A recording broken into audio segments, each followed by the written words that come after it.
अब आ जाई न घरे मजबूरी बुझी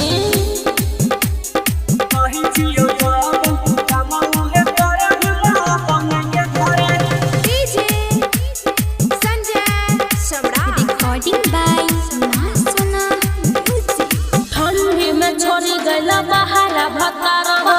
अब आ जाई न घरे थर का पता पता निया हमर हो मजबूरी बुझी ठंडी में छोड़ी गैला बहारा भतार हो थर का पता पता निया हमर हो मक्की के जरा काट हमरा भाई जोर हम अब नहीं घरे कही छियो जब तू कमाऊ है करे हम अब नहीं घरे मक्की के जरा काट हमरा भाई जोर सुन अब नहीं घरे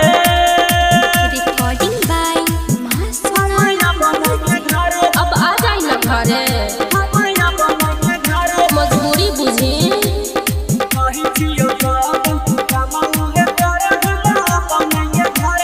छोट छे बच्चा कोना रखत संभार के सहे नहीं पते सुनु हमारा पावर के छोट छे बच्चा कोना रखत संभार के सहे नहीं पते सुनु हमारा पावर के नैहर वाला यारवा के चल जइहे जब हम अब नहीं घरे मक्की के जरा काट हमरा भाई जोर सुन अब नहीं घरे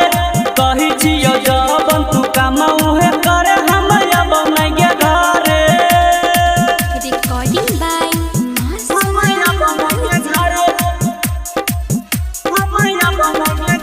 मजबूरी बुझी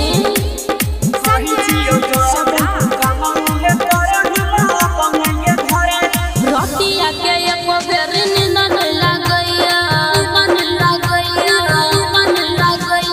सुमन सोना यही के रहिया तकैया